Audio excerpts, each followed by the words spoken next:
بسم اللہ الرحمن الرحیم الحمد للہ رب العالمین صاحبان گرامی ایک موبائل ملا ہے، جن صاحب کا ہو اس پہ اپنا بیل ماریں اور میرے سے ریسیو کر سکتے ہیں۔ المستقیم صراط الذین انعمت علیہم غیر المغضوب علیہم ولا الضالین اللہم صل علی محمد وآل محمد۔ اعوذ باللہ من الشیطان الرجیم بسم اللہ الرحمن الرحیم الحمد للہ رب العالمین بارئ الخلائق اجمعین الحمد لأہلہ والصلاة علی اہلہا الصلاة والسلام علی سید الانبیاء والمرسلین العبد المؤید الرسولنا المسدد المصطفى الأمجد الحبيب الأحمد النبي الأمي المكي المدني السراج المنير الكوكب الدري صاحب الوقار والسكينة المدفون بأرض مدينة سيدنا ونبينا وشفيع ذنوبنا وطبيب قلوبنا وحبيب نفوسنا ومولانا أبي القاسم محمد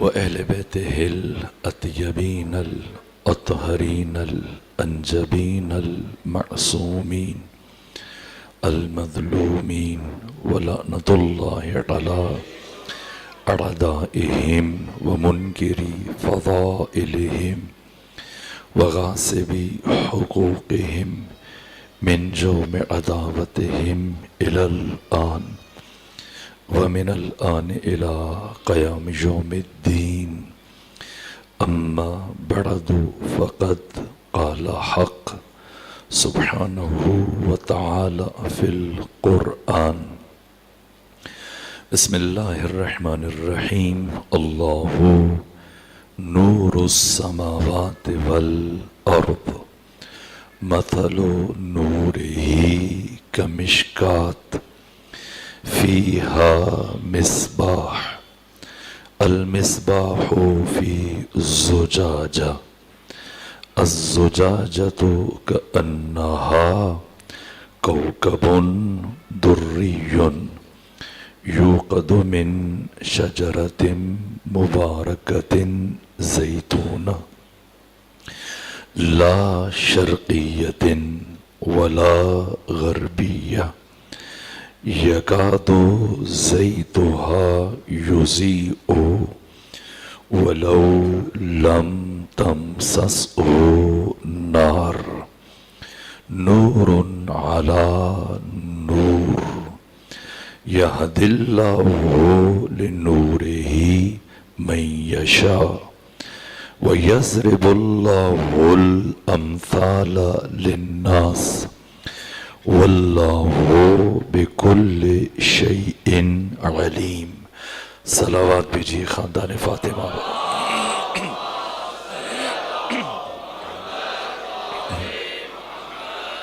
جو سلسلہ فکر شروع کیا گیا تھا، آج اس سلسلے کی اختتامی مجلس ہے اور شرمندوں کے بہت کم مطالب بیان ہو سکے اور میں کوئی زیادہ چیزیں بیان نہیں کر سکا اور موضوع تشنا ادھورا ناتمام اور نامکمل رہ گیا۔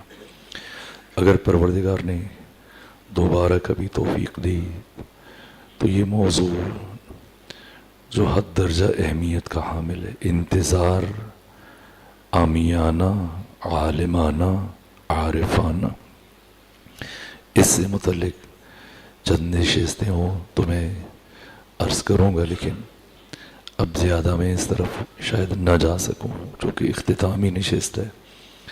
ہر روز مومنین اور عزیزان بچے، اب ایک بچہ جو بتا رہا ہے کہ وہ قرآن حفظ کر رہا ہے، اس کا چھوٹا بھائی قرآن حفظ کر رہا ہے، والد علیل ہیں، آتے ہوئے جاتے ہوئے ہر روز مومنین خواہش کرتے ہیں مختلف دعائیں صحت کے حوالے سے اور مشکلات. میں یہاں پر اپنی زبان سے آپ کی نیابت میں کوئی دعا مانگوں یا نہ مانگوں، لیکن آج چونکہ اختتامی مجلس ہے تو ایک جملہ میں عرض کر دوں تاکہ صرف بچوں کو، جوانوں کو اندازہ ہو سکے کہ یہ جو محرم کا پورا مہینہ، سفر کا پورا مہینہ، دن بھر مصروفیت کے باوجود، کاموں کے باوجود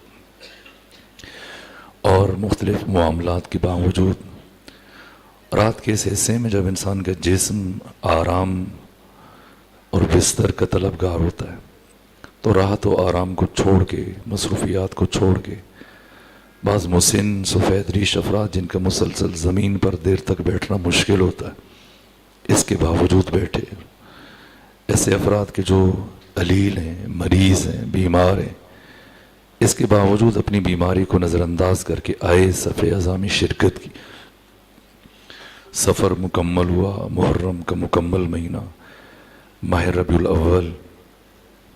ابھی جب میں حاضر ہوا میں دیکھ رہا تھا کہ خود بڑی تعداد میں موٹر سائیکل اس مرکز کے باہر کھڑے تھے، یعنی بہت سارے مومنین اس طرح موٹر بائک پہ آئے جبکہ بارش برس رہی ہے اور موسم کی برہمی کو نظر انداز کر کے آئے. صرف ایک جملہ تھا کہ اندازہ ہو جائے کہ ان لمحات کی قیمت جو ہم یہاں پر گزارتے ہیں، پھر ساری زحمتیں، ساری تھکاوٹیں برطرف ہو جائیں گی اور ہر طرح کی خستگی کا احساس زائل ہو جائے گا. صرف ایک لمحے کے لیے اندازہ ہو کہ یہ جو 2 مہینے برابر آتے رہے اور اب تیسرا مہینہ شروع ہو گیا، ہم کس کریم ہستی کے ساتھ ہم نے معاملہ کیا. وہ حسین کون ہے جس کے نام پر، جس کے اصحاب عزیزان کی ہم یاد منانے کے لیے جمع ہوتے ہیں؟ یہ حسین کون ہے اور آپ کی خواہر گرامی زینب بنت علی کون ہے؟ بہت اگر امام حسین کے جود اور عطا اور کرم اور سخاوت و بخشش کو بیان کروں تو اس پر مستقل کتابیں اور بیان کے لیے گھنٹوں چاہیے. میں صرف ایک واقعہ جو پہلے 1-2 مقام پر عرض کیا، یہ چاہتا ہے آج اختتامی مجلس میں عرض کر دوں، چونکہ جو دعائیں دلوں میں ہیں مرحلہ استجابت تک پہنچیں، سمجھیں کہ کس کریم کے ساتھ معاملہ ہے. ابھی چند سال پہلے کی بات، کچھ جوان عراق میں، ان کی خواہش تھی کہ اپنے محلے میں ایک اچھی مسجد بنائے، امام بارگاہ بنائے، حسینیہ بنائے. کام شروع کیا لیکن دیواریں کھڑی کی تو کام رک گیا فنڈز کی کمی کی وجہ سے. دائیں بائیں ادھر ادھر لوگوں کے پاس گئے، کچھ مدد کرو، کام آگے بڑھے، لیکن کسی نے خاطر خواہ مدد نہیں کی. وہ کام ایک مرحلے پہ پہنچ کے رکا ہوا. پھر کسی نے ان جوانوں سے کہا کہ جو فلاں مقام پر ایک تاجر ہے، مومن ہے، اور وہ کارائے خیر میں بڑھ چڑھ کے شامل ہوتا ہے، جو شاید وہ تمہاری اچھی مدد کر دے کہ تمہاری پریشانی دور ہو جائے. یہ جوان امید لیے اس مومن کے پاس پہنچے، تاجر کے پاس پہنچے، جا کے اپنی مشکل بیان کی. تو اس تاجر نے اپنی چیک بک ان کی طرف بڑھائی کہ آپ اپنی مطلوبہ رقم لکھو تاکہ میں دستخط کر دوں. تو اب جب جوانوں کے سامنے وہ چیک بک آئی تو ایک نے دوسروں سے کہا کہ اتنی لکھنا کہ یہ دے دیں، اتنی زیادہ نہ لکھ دینا کہ دیکھ کے سرے سے انکار کر دیں. تو دوسرے نے کہا میرا دل گواہی دیتا ہے کہ ہماری مشکل یہاں سے پوری ہو جائے گی. یہ جو اتنے عرصے سے پریشان ہیں، ایک ایک کے پاس جا رہے ہیں، ہو سکتا ہے ہمارا مسئلہ یہیں سے حل ہو جائے، کسی اور کے پاس جانے کی ضرورت نہ رہے. میرا دل کہتا ہے کہ لکھ دیں. یہاں تک کہ انہوں نے وہ ایک تخمینہ لگا کر کہ کتنی رقم میں بارگاہ، حسینیہ، مسجد یہ مکمل ہو جائیں گے. تو وہ رقم لکھی اور ڈرتے ہوئے چیک بک بڑھائی واپس تاجر کی طرف. یہ سوچتے ہو کہ پتہ نہیں دستخط کرے گا یا دستخط نہیں کرے گا. لیکن اس تاجر نے جب چیک بک سامنے رکھی تو رخ دوسری طرف کیا، اس رقم پر ایسے ہاتھ رکھ کے تو دستخط کر دیے اور چیک الگ کر کے انہیں دیا کہ جاؤ کیش کروا. تو ایک جوان نے کہا کہ آپ نے دستخط کرنے سے پہلے دیکھا نہیں کہ ہم نے کتنی رقم لکھی. ہو سکتا ہے ہم نے بہت زیادہ رقم لکھی ہو، اور اتفاق سے ہم نے بہت زیادہ رقم لکھی ہے، لیکن آپ نے نہیں دیکھا. تو اس تاجر نے بس ایک جملہ کہا کہ میرا معاملہ آقا حسین کے ساتھ تھوڑا الگ ہے. اللہ صلی اللہ محمد. ان جوانوں نے چیک لیا، چلے گئے، کیش کروایا. تھوڑے عرصے میں اس مسجد کی اور حسینیہ کی تعمیر مکمل ہوئی. پھر چند سال گزرنے کے بعد اس تاجر کی وفات ہوئی، اور نجف کے ایک باعمل عارف فقی ایک مجتہد نے اسی رات خواب دیکھا جس دن اس تاجر کی وفات ہوئی، کہ جب وہ تاجر قبر میں جاتا ہے مومن، وہ منکر و نکیر دفتر عمل کھولتے ہیں حساب و کتاب کی، تو منادی ندا دیتا ہے کہ آقا حسین اس مومن کی قبر میں تشریف لا رہے ہیں. یہاں تک کہ جب حضرت تشریف لائے تو ان دو فرشتوں سے کہا کہ اس کا نامہ اعمال میری طرف بڑھاؤ. اور نامہ اعمال جب لیا، حضرت نے قلم ہاتھ میں لیا اور رخ دوسری جانب کر کے اس پر دستخط کر دیا، اور ان فرشتوں سے فرمایا کہ میں اس مومن کی، تاجر کی شفاعت کرتا ہوں، اب تم اس سے کوئی سروکار نہیں. حضرت نے جب یہ فرمایا اور جانے لگے تو فرشتوں نے استفسار کیا، فرزند رسول، آپ نے اس کے نام اعمال پر بغیر دیکھے دستخط کر دیے، ایک نظر دیکھ لیتے، ہو سکتا ہے اتنا گنہگار ہو کہ لائق شفاعت نہ ہو، اور آپ نے اس کی شفاعت فرما دی. تو حضرت نے ایک جملہ ارشاد فرمایا، میرا معاملہ اس مومن کے ساتھ الگ ہے.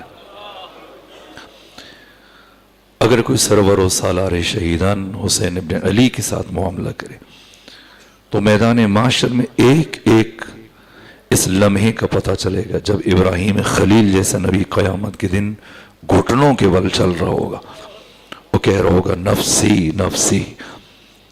اس مشکل ترین مرحلے میں، قبر میں، برزخ میں، پل صراط میں، محشر میں، ہر مرحلے میں محبت حسین ابن علی اور حسین کی یاد میں بہنے والے یہ اشک، اور حسین کے انصار، حسین کے اصحاب، اسیران کوفہ و شام کی یاد میں جو ساری مصروفیات چھوڑ کے. ایک جملہ میں نے سید الشہداء سے متعلق، اور چونکہ اختتامی مجلس ہے، یہ وہ دن ہے کہ جب یہ اسیر بیبیاں و بچے واپس شام سے مدینہ پہنچ رہے ہیں، تو مدینہ داخل ہونے سے پہلے، شہر میں داخل ہونے سے پہلے ثانیہ زہرا نے امام سجاد سے یہ جملہ کہا، بیٹا سجاد، یہاں پر یزید کے ساتھیوں سے، سپاہیوں سے کہیں کہ کچھ دیر قافلہ روک دے. کتنا کریم خاندان ہے. اس لیے عرض کر رہا ہوں کہ میں اتنے دن لوگ کہتے تھے میں شرمندہ ہوں، دعائیں نہیں، تو اس لیے وقت دعا ہے، شاید اختتام پر دعا کے لیے فرصت نہ رہے، تو میں آغاز کلام میں بس یہ دوسرا جملہ عرض کر کے پھر موضوع کی طرف بڑھوں. فرمایا کہ ان یزید کے سپاہیوں سے کہیں قافلہ روک دیں، شہر اب قریب ہے، دیواریں نظر آ رہی ہیں. قافلہ رک گیا. قافلہ رکا تو ثانیہ زہرا نے ایک پارچہ زمین پر بچھایا اور بیویوں بچوں سے کہا کہ مال دنیا میں سے آپ کے پاس جو کچھ بھی ہے اس کے اوپر رکھے، درہم ہے، دینار ہے، بالیاں ہیں، انگوٹھی ہے، زیور ہے، کوئی قیمتی چیز ہے، سب نے رکھنا شروع کی، اور یہ اب یہ گٹھڑی بن گئی. اور اب ثانیہ زہرا نے فرمایا، بیٹا سید سجاد، یہ سب یزید کے سپاہیوں میں تقسیم کر دیجئے. امام لے کے گئے اور یزید کے سپاہیوں نے استفسار کیا کہ یہ کیا ہے، کس لیے؟ کہ یہ ہماری پھوپھی نے آپ کی زحمات کے لیے بھیجا کہ راستے میں جب بھی ہم نے رکنے کا کہا آپ روکے، آپ نے ہمارے بچوں کے آرام کا خیال کیا، آپ نے ہماری نماز کے اوقات کا خیال کیا، تو یہ ہماری طرف سے آپ کے لیے ہدیہ ہے۔ تو ان سپاہیوں نے کہا ہمیں یزید نے ہماری تنخواہ دے کے روانہ کیا، ہمارا وظیفہ دے کے بھیجا ہے۔ تو امام سجاد نے فرمایا کہ ٹھیک ہے، وہ جو تمہیں ملا وہ بھی تمہارا ہے، لیکن ہم خاندان اہل بیت جب کسی کو کچھ عطا کر دیں تو واپس نہیں لیتے۔ اس کے بعد میں نے پڑھا کہ یزید کے سپاہی چیخیں مار مار کر گریہ کر رہے تھے کہ ہم نے کس کریم خاندان پر ظلم کیا، وہ جو بن مانگے عطا کرتے، کریم اہل بیت ثانی زہرا جو دشمن کے سپاہیوں کو بن مانگے عطا کرے، کیا اپنے چاہنے والوں کو محروم رکھیں گے؟ آقا حسین، آپ کی خواہر گرامی، ان دو ہستیوں کے وسیلے سے اللہ کی بارگاہ میں دعا کرتے ہیں اتنے دن برابر 2 مہینے اور ربیع الاول کے ایام یہ مومنین اپنے گھروں سے راحت و آرام چھوڑ کر، مصروفیات چھوڑ کر، معمولات زندگی کو نظر انداز کر کے آئے صف عزا پر۔ پروردگار جس مومن کے دل میں جو دعا ہے، جو حاجت ہے، بحق حسین ابن علی ہو، بحق ثانی زہرا، ہر مومن کی ہر دعا کو مستجاب فرما۔ ایک صلوات بھیجیے خاندان فاطمہ پر۔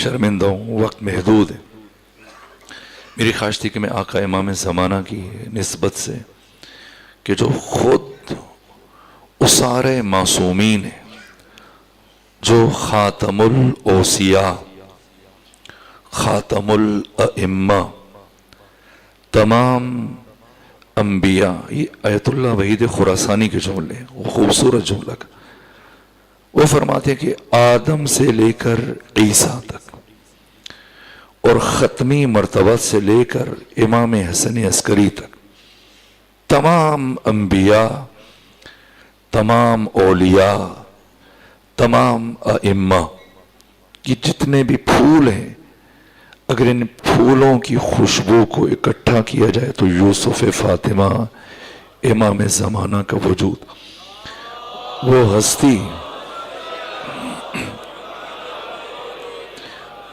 کہ امام حسین جی خواہش کریں کہ میں ان کے خادمین میں سے ہوں۔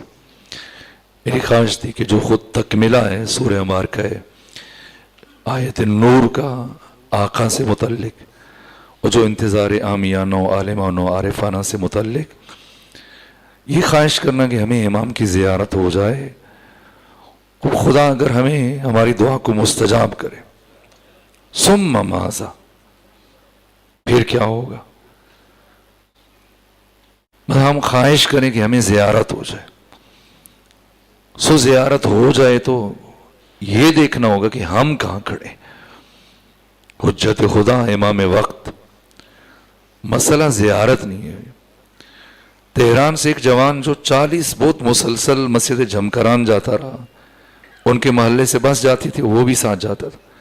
اس نے کسی عالم سے سنا تھا کہ جو مسلسل 40 بت قم مسجد جمکران جائے تو اسے امام کی زیارت نصیب ہوتی۔ تو برابر 40 بت گیا اور پھر زیارت نہیں ہوئی۔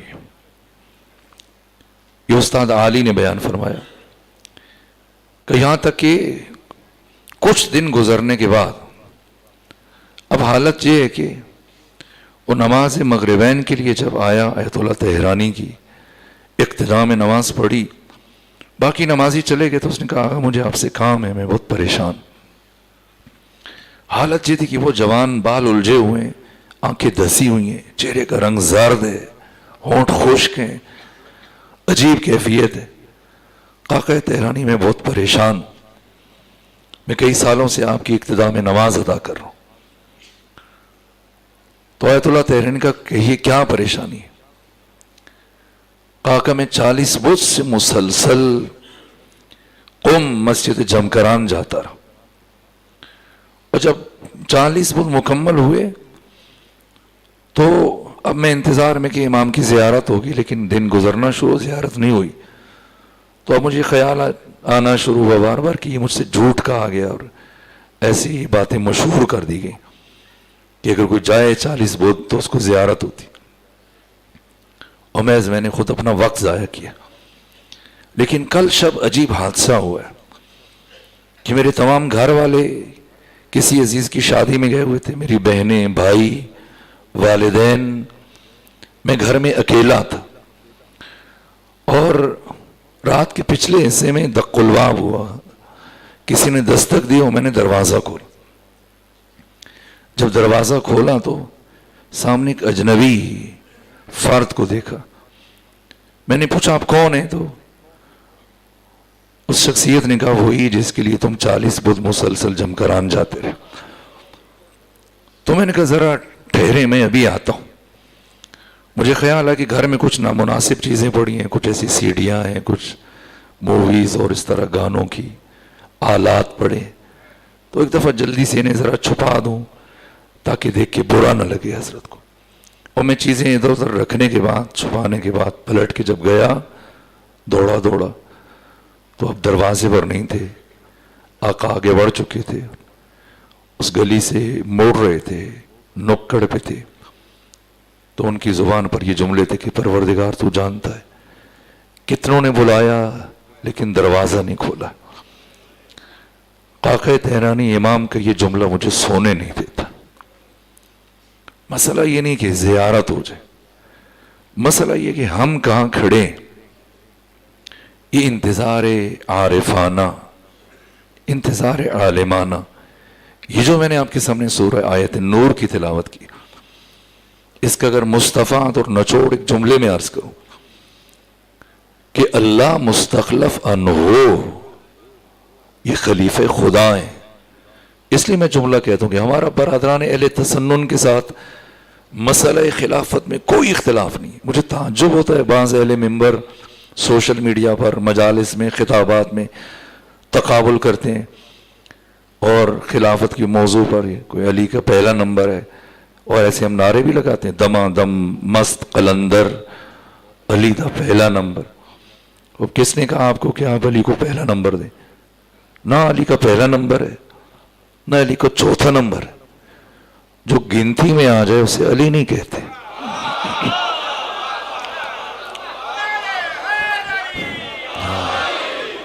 علی اللہ کی احدیت کا مظہر ہے. علی اللہ کے صفات و اسماء و جلال و جمال کا مظہر تام ہے. کوئی اختلاف نہیں ہمارا. وہ پہلا نمبر بھی آپ انہیں دیجئے، دوسرا بھی انہیں دیجئے، تیسرا بھی انہیں دیجئے، چوتھا بھی انہیں دیجئے. ہمارا کوئی اختلاف نہیں ہے، نہ حنفیوں کے ساتھ، نہ شافعی، نہ حنبلی، نہ مالکی، نہ دیوبندی، نہ بریلوی، نہ اہل حدیث. وہ جسے جو نمبر دیں. مسئلہ خلافت میں ہمارا کوئی اختلاف نہیں، کیونکہ میدان الگ ہے، سرے سے میدان الگ ہے. وہ جس خلیفہ کی بات کرتے ہیں وہ خلیفۃ المسلمین ہے. ہم جس خلیفہ کی بات کرتے ہیں وہ خلیفۃ اللہ فی الارضین ہے.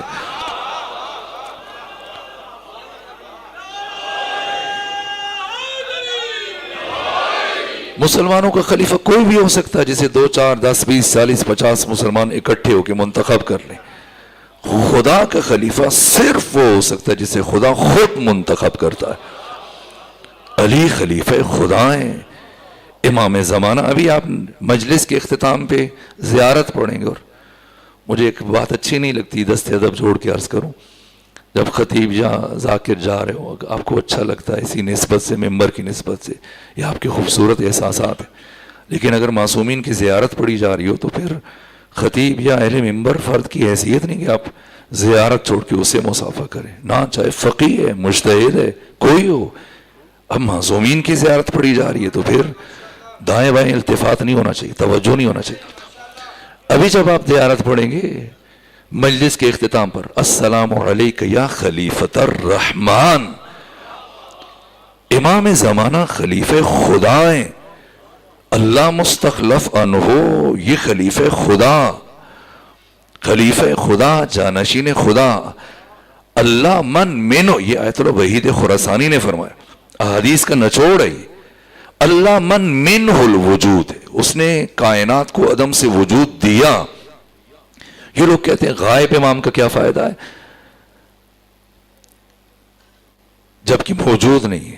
سمجھنا ہے امامت بالاترین درجہ ہے. اللہ من منہ الوجود، اور امام وقت، امام عصر، من بہل وجود. یہ آپ عدالت کی بات کرتے ہیں، فلاں یہ وہ ساری چیزیں، یہ سب ذیلی باتیں، یہ بات کی باتیں. عدالت کی بات تو بعد میں آئے گی. پہلے خود آپ کی حیات اور آپ کی زندگی اور یہ کائنات، اس کائنات کی بقا منحصر ہے وجود امام میں.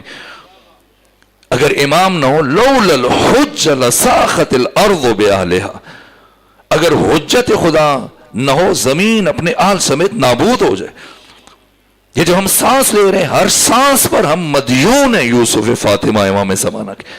جو ایک ایک لقمہ اٹھا کے دہن میں لے کے جاتے ہیں، یہ سب کا سب آقا امام زمانہ کی وجہ سے. یہ جو ہوائیں چل رہی ہیں، یہ جو بارشیں برس رہی ہیں، یہ جو کھیتیاں اگ رہی ہیں، یہ جو رزق اور یہ جو میوے تیار ہو رہی ہیں، سب کا سب سمجھنا ہے ہم کہاں کھڑے. اور بس میں بچوں اور جوانوں کے لیے آخری جملہ عرض کرتا ہوں، وقت تیزی سے گزر رہا ہے. نصاب مہدویت، انصار امام زمانہ کے لیے اگر چاہتے ہیں نصاب، تو وہ نہ دعاؤں سے، ساری دنیا مل کے دعائیں مانگے تب بھی آقا کا ظہور نہیں ہوگا. پہلے سمجھنا ہوگا کہ غیبت کیوں ہوئی تھی. جس وجہ سے غیبت ہوئی ہے ظہور بھی اسی وجہ سے ہوگا. غیبت اس لیے ہوئی کہ امت آمادہ نہیں تھی، تیار نہیں تھی. ظہور کب ہوگا؟ جب امت تیار ہو جائے گی. تب ہم دعائیں نہ کریں تب بھی ظہور ہوگا. اور اگر ہم تیار نہیں اور دعائیں کرتے رہیں، یہ ایسے ہے جیسے اہل کوفہ خط لکھ رہے تھے، ہم بھی عریضے لکھ رہے ہیں آ جائیے. اگر آقا آ گئے تو کیا ہوگا؟ شاید اسی جوان کی مانند ہم بھی کہیں کچھ تو روکیں، انتظار کریں.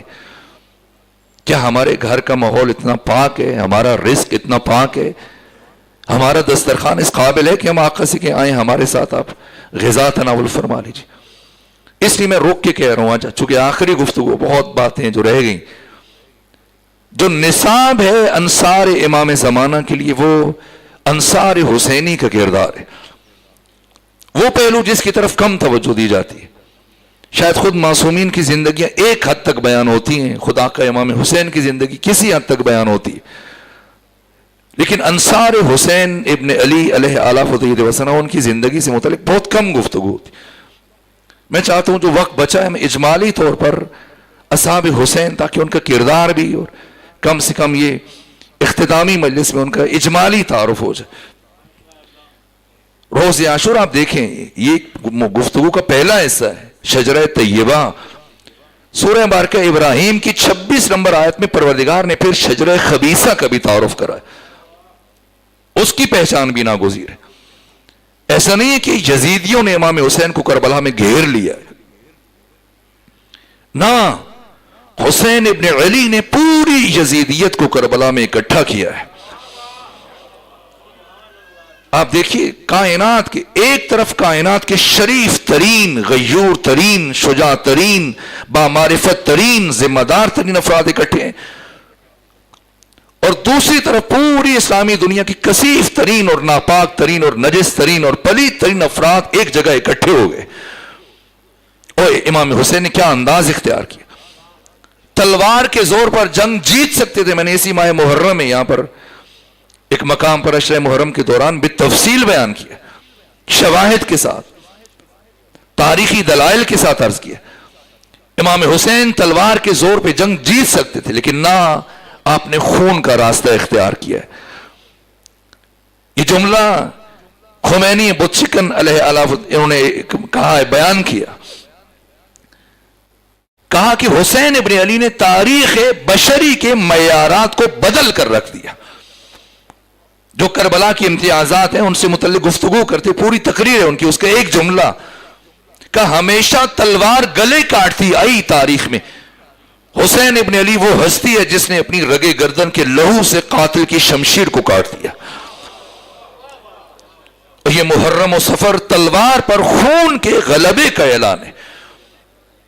اور شہید مطاری نے کہا کہ حسین ابن علی وہ شخصیت جس نے تاریخ بشری میں اپنے خون کی سب سے زیادہ بھاری قیمت وصول کی ہے. صرف حسین کا خون نہیں، ان 72 کا خون، اور پھر آپ کے انصار اور آپ کے بیٹوں بھائیوں بھتیجوں کا خون. سب سے پہلے امام حسین کی طرف سے جو میدان کربلا میں جو مجاہد گئے، اور دیکھیں ایسا نہیں ہے، بظاہر غیر متوازی جنگ ہے. میں نے جو کہا یہ خطیبانہ جملہ نہیں کہ حسین نے گھیرا. ادھر کم سے کم 36,000 افراد ہیں. 8,000 افراد قلب لشکر میں عمر ابن سعد ان کی قیادت کر رہا ہے. علم جنگ اس کا لمبردار درید ہے. 8,000 افراد عمرو بن حجاج زبیدی میمنہ میں وہ ان کی قیادت کر رہا ہے. 8,000 افراد شمر ابن ذیلجوشن میسرہ میں وہ ان کی قیادت کر رہے ہیں. 2,000 افراد حسین ابن نمیر، 2,000 افراد شبس ابن ربعی، 2,000 افراد حجار بن ابجر، 2,000 عمرو بن حریث، 2,000 قیس بن اشعث بن قیس کندی، 2,000 محمد بن اشعث بن قیس کندی، 4,000 شمر ابن ذیلجوشن. 12 جرنیل ہیں. جناب حر روز عاشور چھوڑ کے ادھر آگے، یہ 11 افراد. کم سے کم 36,000 کا لشکر ہے. اور قرآن یہ بیان کرتا ہے کہ ایک کے مقابلے میں ایک کے مقابلے میں 2 3 4 5 7 یہاں تک کہ 10 پر پہنچنے کے بعد اللہ قرآن میں یہ فرما رہے کہ مسلمان سے جہاد ساکت ہو جائے گا. کیوں؟ اس کے ایک وقت میں 10 لوگوں سے زیادہ لڑنے کی بشر صلاحیت نہیں رکھتا.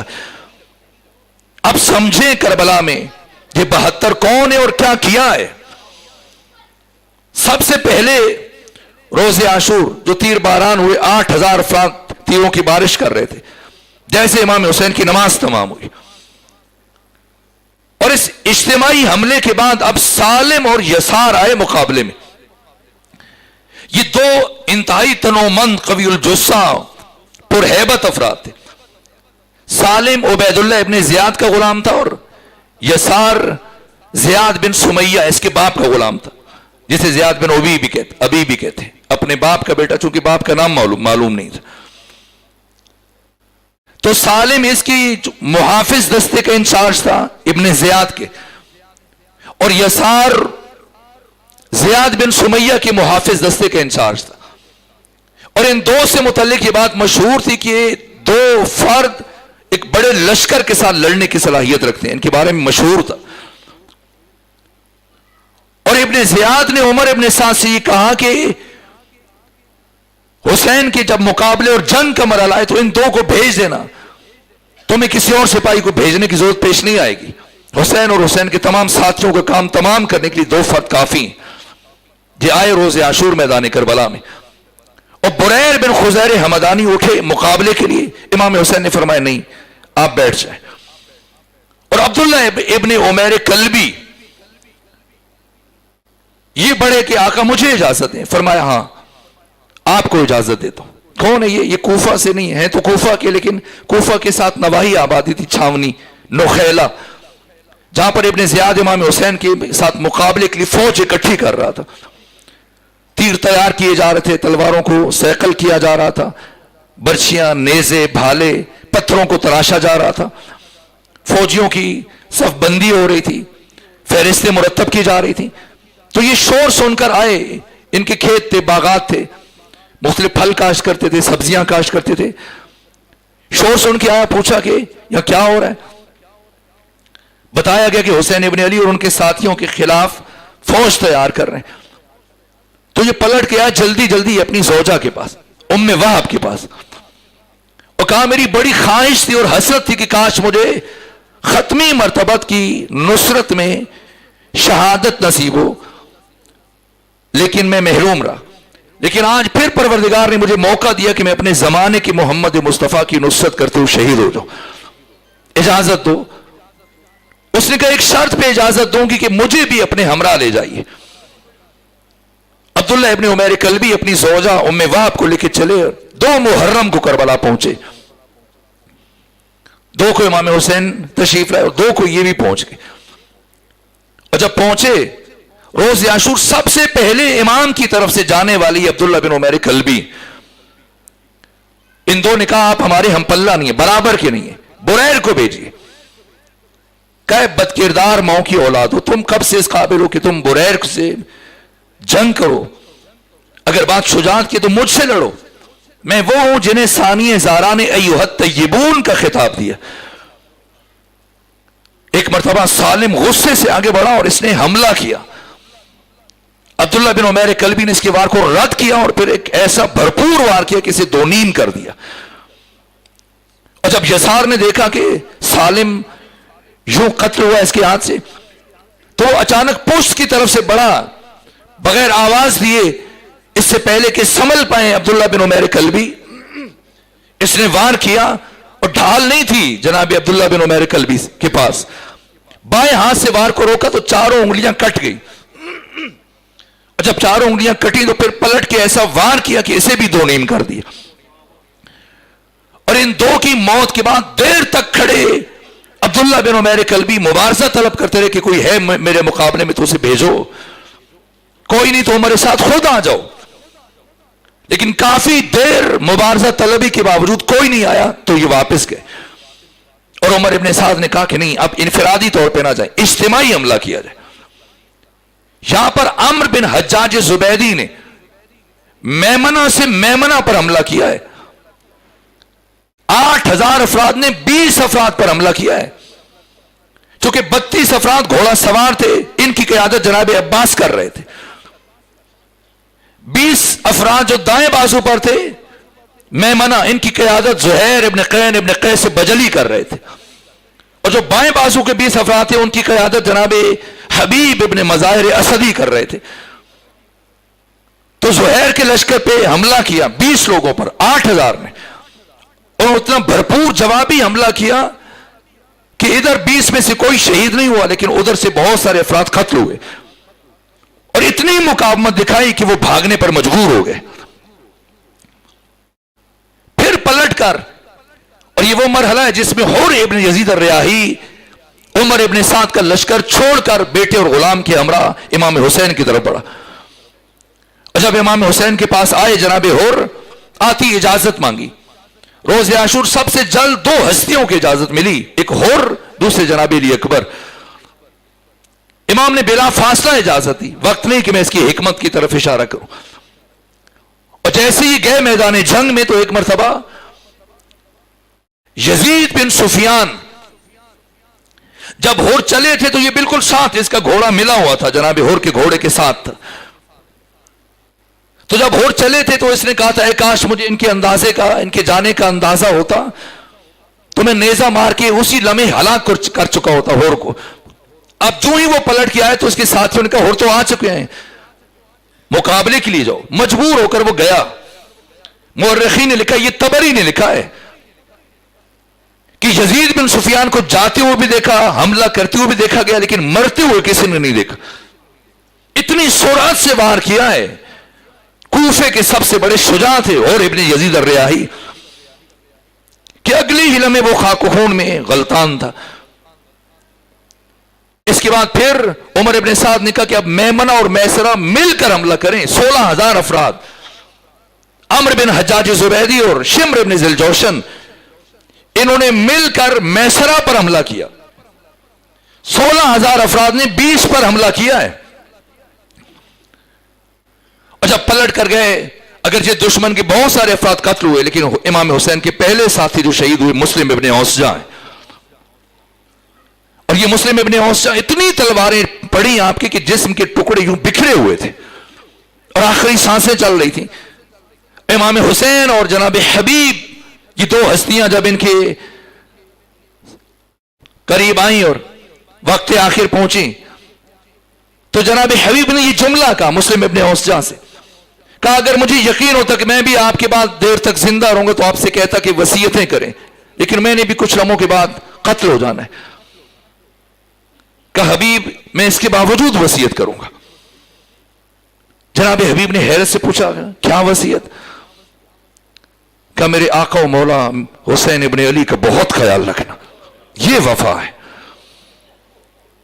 آج اگر ہم آقا امام زمانہ کے ظہور کی دعا مانگتے ہیں، ہم کس سطح پہ ہیں یہ محاسبہ ہم نے خود کرنا ہے۔ میں اصحاب کا کردار اجمالاً بیان کرتا رہوں گا، ہم ساتھ ساتھ اپنا خود پہلے میں اور باقی جوان خود دیکھتے رہیں گے کہ ہم کہاں کھڑے ہیں.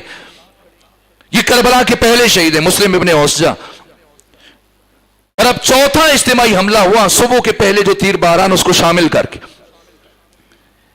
اس حملے میں یہ پھر میسرہ پر حملہ ہوا اور اس میں جناب عبداللہ بن عمیر کلبی کی شہادت ہوئی. اور پھر کربلا کی تیسری شہیدہ ام وہب ہیں جسے شمر کے غلام رستم نے سر پہ گرز مار کے شہید کیا. اس خاتون کا کیا کردار ہے ایک الگ موضوع ہے کہ امام زمانہ کی فوج میں خواتین کا کردار. میں نے کسی موضوع پہ اس پہ 5 مجالس بیان کی تھی. یہ بہت اہم ہے کہ خود خواتین اس مدینہ فاضلہ میں ان کا کیا کردار ہوگا ظہور سے پہلے اور جب آقا کا ظہور ہوگا اس قیام میں ان کا کردار کیا ہوگا.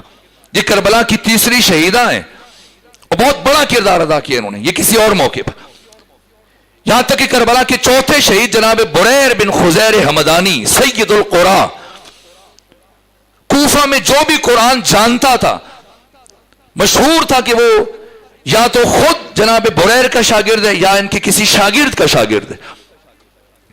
اب سمجھے جب پہلی مرتبہ بریر اٹھے تو امام حسین نے کیوں روک دیا تھا اس مرحلے کے لیے. اب جب بریر گئے میدان جنگ میں روز عاشور مبارزہ طلب کیا تو سامنے سے یزید بن معقل اس نے یہ جملہ کہا کہ بریر بتاؤ خدا نے تمہارے ساتھ کیا معاملہ کیا ہے. جناب بریر نے کہا بہت اچھا معاملہ کیا لیکن تم بہت بدنصیب واقع ہوئے ہو. یزید بن معقل نے کہا نا تم جھوٹ بول رہے ہو در حالی کہ اس سے پہلے میں نے زندگی میں کبھی تمہاری زبان سے جھوٹ نہیں سنا. جناب بریر نے کہا میری زبان جھوٹ سے ناشنا ہے. کب بریر تمہیں یاد ہے کچھ عرصہ پہلے جب میں اور تم کوفہ میں بنی لوزان کی کوچی سے گزر رہے تھے تو تم نے کیا کہا تھا کیا تم نے یہ نہیں کہا تھا کہ عثمان بن عفان خطا کار ہے اور حاکم شام زال بھی ہے مضل بھی ہے خود بھی گمراہ ہے دوسروں کو بھی گمراہ کر رہے اور اس کائنات میں امام برحق صرف اور صرف علی ابن ابی طالب ہے. کہا میں نے کہا تھا اور میں ابھی بھی اس پر قائم ہوں کہ اگر تم نے کہا تھا اور قائم ہو تو آؤ مباہلہ کریں. روز عاشور میدان کربلا میں مباہلہ ہوا ہے. یہ حسین کے صحابی ہیں اور جناب بریر بن خزیر حمدانی پیغمبر کے بھی صحابی رہ چکے ہیں. 72 میں سے 11 وہ ہیں جو پیغمبر کے بھی صحابی تھے. یہ 11 جنہوں نے رضی اللہ سے علیہ السلام کا سفر طے کیا ہے. علیہ السلام سے کوئی یہ نہ سمجھے کہ میرا اور آپ کا سلام نہ. علیہ السلام سے مطلب ہے سلام اللہ علیہ ان پر خدا سلام بھیجتا ہے. کیا کیا ہے یہ کردار کی بلندی ہے. یزید بن معقل نے کہا کہ اگر تم سچے ہو تو آؤ مباہلہ کریں. ہاتھ اٹھاؤ. میں بھی ہاتھ اٹھاتا ہوں. دونوں نے ہاتھ اٹھائے. کہو بد دعا کریں کہ ہم دونوں میں سے جو جھوٹا ہے وہ سچے کی تلوار سے مارا جائے قتل ہو جائے. اب بات صرف قتل ہونے کی نہیں ہے. جو قتل ہوگا وہ یقیناً وہ بھی جھوٹا ہے اور وہ جس طرف ہے وہ لشکر بھی جھوٹا قرار پائے گا. اور سب کھڑے دیکھ رہے ہیں اور دشمن خوش ہو رہے ہیں کہ بریر تو بوڑھے ہیں مسن ہیں سفید ریش ہیں کمر خمیدہ ہے اور یہ بہت تنومند ہے قوی الجثہ ہے پہلوانوں میں سے شمار ہوتا ہے. یزید بن معقل یہ غرور و تنتنے کے ساتھ آگے بڑھا. ادھر سے بریر بن خزیر حمدانی بڑھے. اس نے وار کیا جناب بریر نے اس کے وار کو رد کیا اور پھر پلٹ کر حسین ابن علی کے بوڑھے مجاہد نے جو وار کیا ہے. یہ جو ڈھال بنائی جاتی ہے یہ بہت مضبوط ہوتی ہے. اس سے تلوار اچٹ جاتی ہے یا خود تلوار ٹیڑھی ہو جاتی. یہ زخیم لوہا ہوتا ہے اور مہارت سے بنایا جاتا ہے. لیکن اتنا بھرپور وار کیا بریر بن خزیر نے کہ یزید بن معقل کی جو ڈھال تھی وہ کٹ گئی اور سر پہ جو لوہے کا خود اس نے پہنے ہوئے تو وہ بھی کٹا اور سر کی ہڈیوں کو چیرتے ہوئے گردن کی ہڈیوں کو توڑتے ہوئے سینے تک آئی اور دونوں ہاتھوں سے وار کیا تھا بریر نے. اور جب سینے میں آ کے بریر کی تلوار رکی تو ایک مرتبہ دونوں ہاتھ قبضہ شمشیر سے اٹھا کر بریر بن خزیر حمدانی نے یہ اعلان کیا میدان کربلا میں نے تجھ سے کہا تھا اس کائنات میں امام برحق صرف اور صرف علی ابن ابی طالب. وقت تیزی سے گزر رہا ہے بس میں